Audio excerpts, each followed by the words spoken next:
भारत के विदेश मंत्री एस जयशंकर लंदन में एक कार्यक्रम कर निकल रहे थे, जहां उनका सामना खालिस्तानी प्रदर्शनकारियों से हुआ। यही नहीं, एक प्रदर्शनकारी उनके गाड़ी के सामने आ जाता है और तिरंगे को भी अपमान करता है, तिरंगे को भी फाड़ता है। हमारे साथ एमएस बिट्टा इस पर बातचीत करने के लिए मौजूद हैं।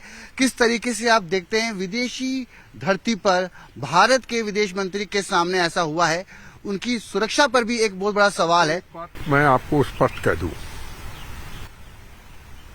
यूके के अंदर सुरक्षा नाम की कोई चीज नहीं है।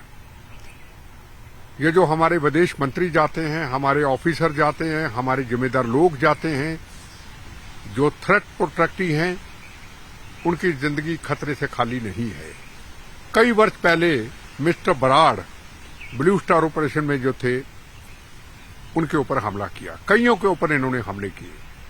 मैं इन खालिस्तानियों को एक बात बड़े पहले भी कह चुका, अब भी कहता हूं, आगे भी कहता रहूंगा। इनको मेरी बात बड़े ध्यान से सुन ले। ये आज का भारत है जिसका प्रधानमंत्री नरेंद्र मोदी है। तुम्हारे सपने, तुम्हारी जिंदगियां, तुम्हारी नस्लों की जिंदगियां गुजर जाएंगी।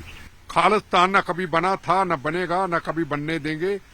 ये 14 बार बम्बों से आपने मेरे पे गोलियों से हमले किए।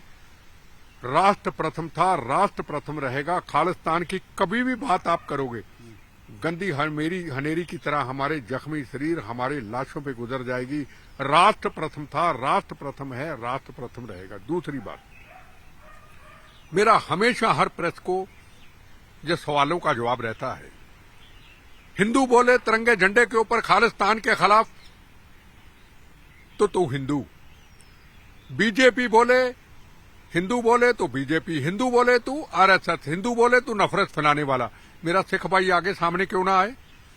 क्या सिख भाइयों को अपने को तरले मारने पड़ेंगे कि आप बाहर आके इसका विरोध कीजिए? आप गुरुद्वारा साहब के अंदर संगत को बुलाइए।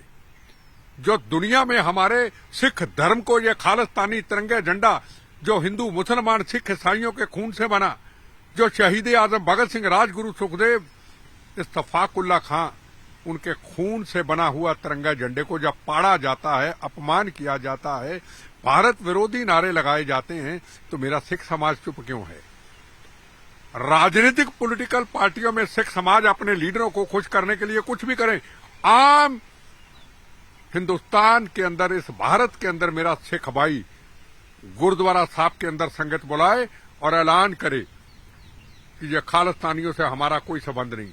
ये भूखे नंगे पाकिस्तान के टुकड़ों पे पलने वाले ऐसे खालिस्तानियों से कोई हमारा नाता नहीं, जो विदेशों में तिरंगे झंडे का अपमान करते हैं। हमारा ये सिख कौम के है ही नहीं, ये सिख कौम के गद्दार हैं, ये भारत के गद्दार हैं।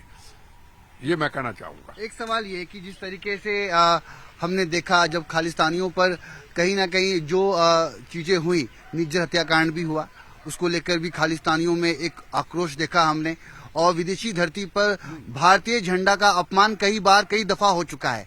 मगर जब हमारे देश का विदेश मंत्री ब्रिटेन जैसे देश में होता है, लंदन में वो जब कार्यक्रम से बाहर निकल रहा है, कोई भी व्यक्ति उसके सामने आ जाता है। क्या कोई और देश का अगर विदेश मंत्री होता तो कोई बड़ा कदम लिया जाता? देखो, मैं आपको फिर कहूं, ब्रिटेन के अंदर तो सुरक्षा नाम की कोई चीज ही नहीं।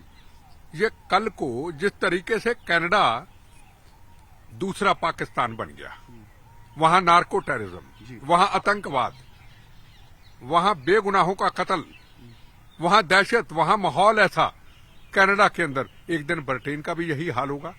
क्या ब्रिटेन के प्राइम मिनिस्टर, ब्रिटेन के कोई भी वहां के मंत्री यहां आएंगे, क्या किसी की हिम्मत है?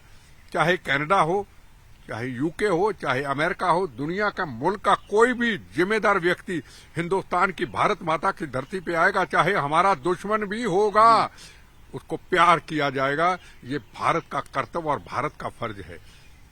वहां सरकारें नाम की कोई चीज ही नहीं। ये तो सरकार को स्टैंड लेना चाहिए। कल को हमला कर देते, हिंदुस्तान के विदेश मंत्री के ऊपर हमला होता, हमारा तो देश का नुकसान होता, यूके का कितना बड़ा उस देश का अपमान होता कि ये भी एक कनाडा की तरह देश बनता जा रहा है। ऐसे जितने भी खालिस्तानी हैं, जितने भी देश को तोड़ने वाले, जितने भी आईएसआई के एजेंट हैं यूके के अंदर, ये भारत को सौंपने चाहिए। ये सबक सीख ले ब्रिटेन। अगर नहीं सीखेंगे, कल को इनके गलों में पड़ेंगे वो। और आपने देखा होगा वहां के लोग दुखी हैं इनसे, जो गंदे नारे लगाते हैं, जो वहां के माहौल को खराब करते हैं। वहां के लोग सड़कों पे आगे भी, आप हमें क्यों बदनाम कर रहे हैं भाई? कनाडा तो कनाडा, अब ब्रिटेन भी, लंदन भी, वहां भी इस तरीके की चीजें हो रही हैं। नहीं, ये इसलिए हो रही हैं कि वहां की सरकारें कमजोर हैं, अब वहां की पब्लिक सामने आ रही है। आपने एक सही बात फरमाई कि अगर हमारे देश की धरती पर कोई विदेशी मेहमान आता और इस तरीके की घटनाएं हमारे देश में घटती तो भारत का कितना अपमान होता। और जैसा आपने कहा कि कोई भी भारतीय ऐसा कदम नहीं उठाता।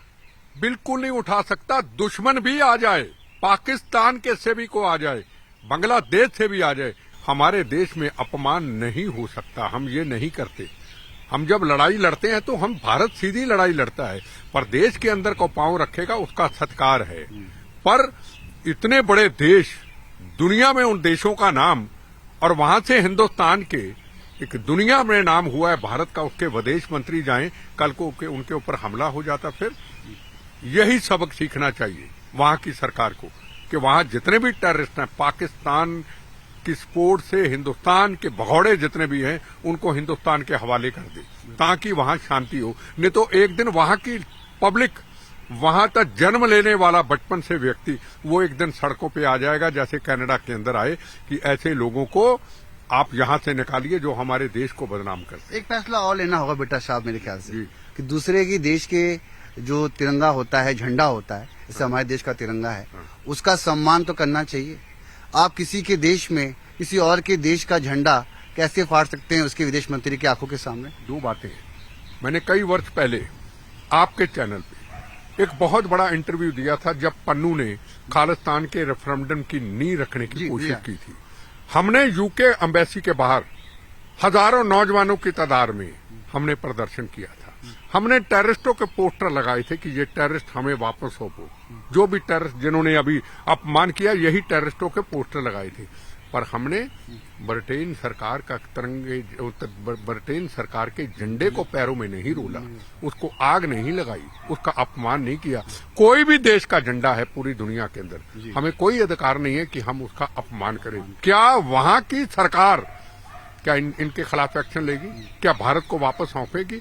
आगे भी यूके एम्बेसी के बाहर इन लोगों ने यूके एम्बेसी से तिरंगे झंडे को उतार करके उसका अपमान किया, उसका फुटबॉल बनाया। भगत सिंह को वहां पे शहीद आजम भगत सिंह को वहां पे आतंकवादी कहा।